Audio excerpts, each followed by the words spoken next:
I've been disassociating for 10 years. This is my experience. I started disassociating in high school. Or as far as I can remember, it was maybe a very early, maybe mid to late high school. Let's just put it like that. Mid to late high school, I started disassociating. And which means if you effectively, the very broad definition of disassociation is disconnecting from your own internal experience and your own internal landscape. And because the pain that I was feeling at that time was so intense and so just overwhelming, I couldn't bring myself to stay in the present moment anymore, because everything was just way too painful for me to feel all my emotions. And as we speak, I'm currently disassociating. I'm currently not really planted that well in reality. I've talked to therapists about this. I have talked to plenty of friends about this, and they seem to give me the right answer. You kind of just have to find what works out for you, but I don't really know what works for me. I mean, this is like a long sort of laundry list of things that I could talk about in this video that are related to why I disassociate. But I'll give you maybe a few reasons as to why I disassociate, maybe a little bit more than some people would. I don't know if that's necessarily true. I think that my level of disassociation could ultimately match any other people's level of disassociation. I don't have a very congruent identity within society. I sort of operate in this vein in which I sort of cling to or link onto multiple different types of personalities. And usually I would pick what type of personality I want to show up as. And that's the basic confusion I have with this, is that if this is like some sort of multiple personality disorder, or is this actually like just straight up me like having some like depersonalization episode, which is probably the most confusing part about this, is because like I've been so steadfast on trying to find a label to put on myself about what I feel. It's also the extra aspect of I'm autistic, so naturally for me, talking about emotions emotionally instead of just relying on logic and very literal metaphors is very hard for me. So I've been disassociating since high school. I don't really have a very distinct identity. I sort of operate in this vein of I'm a bit of a effeminate type of personality, but for some reason I don't really ascribe too much to very effeminate things, but I very much act in a very effeminate way. I cling on to just very nerdy aesthetics. I love bands. I love music. I love video games. I love food. I love anything the normal, just walking person would love. But the problem is that there isn't really a lot of connection, or at least strong connection, to these activities, which is likely a result of some prolonged depressive state. And I really don't know how to explain it. Disassociation also affects the way that you see the world around you, in the sense that the way you see commercials, or even the way you see movies and TV shows, all of it sort of just feels very strange. And like the way you view life itself is effectively like one big defensive mechanism against just feeling the pain of your own human emotions. And once you build this all up and it becomes a boiling pot, and someone has to suffer the consequences of getting the bad end of that, you lose a friend. not only lose a friend, you lose multiple friends. Also, maybe friends, mutual friends that you didn't even have. Friends that weren't really your friends, but they were, acquaintances. So it feels like I'm constantly in this state where I'm trying to give people a version of myself that's at least likable, or at least, somewhat tangible to reality. But ultimately, it just feels like I fall short of that expectation almost every single time. And it's like I'm unable to sort of see myself in society in a way. I sort of see myself in society the way I would look at myself and see like an NPC walking around in other people's lives. Which means I don't really have a good sense of autonomy in my own life. I don't really understand what personally drives me. I don't really understand what motivates me. I don't really understand what I'm looking for. And I think that puts me in a very complicated state in which I feel like this huge ball of energy circling around and ultimately causing pain to other people and causing frustration to other people because of the simple, basic fact that I don't know what I want.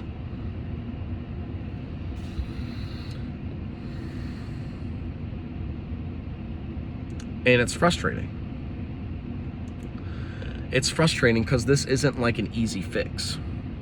This is a lifelong question that I need to ask myself and I need to take to a therapist. Is, what do I want? I don't know. I've basically asked myself that question for so long, but I can't put a finger on it. And I can't really identify 2 or 3 things that I could pull out of the air right now. Right now, I'm literally just trying to think of something that I want. I just don't know. I don't want anything. Which is scary. Which means I'm not really here in a way. I'm just sort of out in space.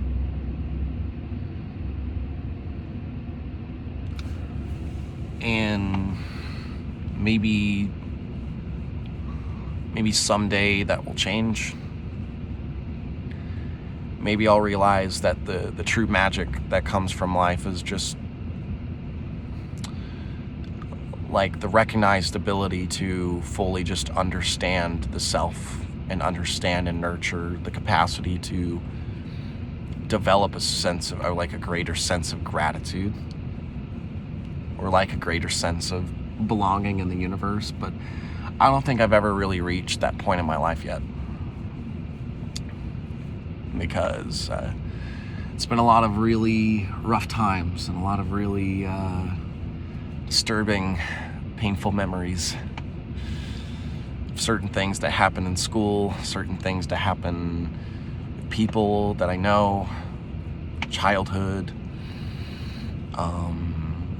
even just being vulnerable about these things is tough for me. And sometimes it feels like people just don't care, or they don't care to listen. It just feels like no one really cares anymore. No one has time to anymore. Or it just feels like everyone's growing up, which is the sucky thing about this, is that I can't just talk to a random stranger about this. I gotta go like pay money and talk to somebody. Maybe that's like 30 minutes out from me, and I gotta spend this money. I gotta go to a video call, or I can't just have a simple conversation with my parents, or I can't have a simple conversation with a friend anymore, because it's becoming more and more unreliable as life is moving on. Because not only am I having to take on infinitely more responsibilities, I'm transitioning into a full-time adult. This is literally just adult life, and I just haven't accepted it yet. I had a job 2 weeks ago, now I don't have it. Because I quit. I quit that job because I knew what my worth was, and it wasn't there. But ultimately, it's like I don't blame anybody for that position I was put in. I blame myself for not having the guts to go out and actually do something that's worth my time. I've always wanted to be an actor, but I just feel so dismotivated to do any of that. I wanted to be an actor. I wanted to be really good at acting. I went to acting classes. I tried my hand at it, but I felt like no one there actually believed in me. And it frustrated me. It frustrated me that I couldn't be more intimately vulnerable with people, that I couldn't be more expressive with people, that I was basically putting myself in this box where I was basically isolating myself socially from the entire world because I had this like ego that was so involved and so incessant in my brain that just pretty much drove me to more disassociation and more just cut off and distrusting of people.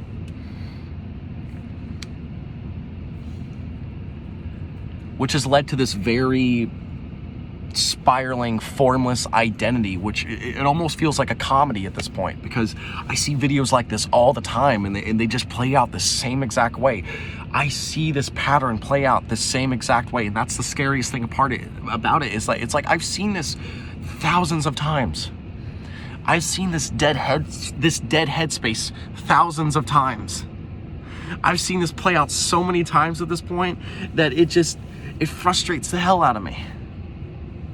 It frustrates the hell out of me that it just seems to happen to me a lot, and I don't really know how to stop the cycle because I'm so lost. I'm so disappointed in myself too. And with that disappointment is a lot of anger, and sometimes I really just don't know how to control that anger.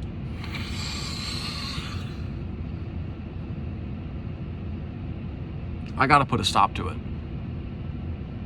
No one else is gonna do that for me.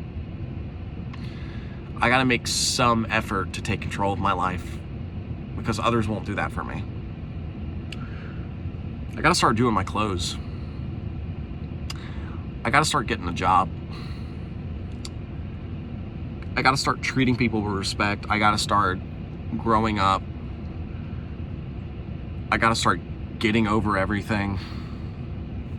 Literally everything, literally just everything. All that pain, all that resentment, all that anger, all that frustration, being seen, being vulnerable, being awkward, being nerdy. I just gotta get the fuck over it, because honestly, it's pissing me the fuck off that I can't do the simplest of things, that I can't just be the simplest thing I ever wanted to fucking do was literally just have friends and have fun in life. That's all I've ever wanted to do. All I ever wanted to fucking do was just have a fucking friend. Just one fucking friend. That's all I ever fucking wanted.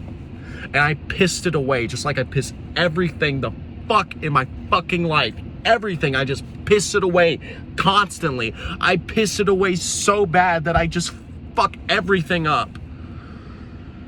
And I don't know how to stop doing that.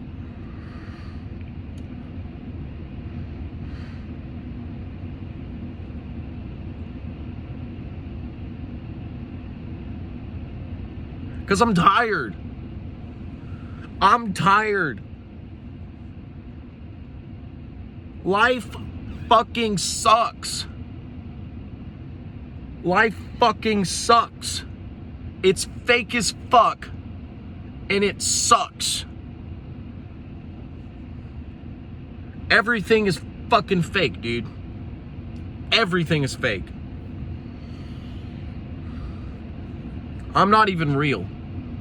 I'm not even a real person.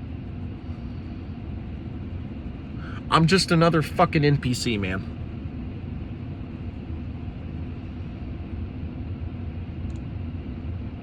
Fuck, man.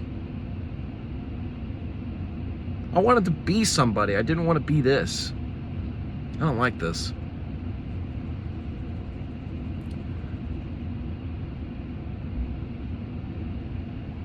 I don't like this at all. I don't like this.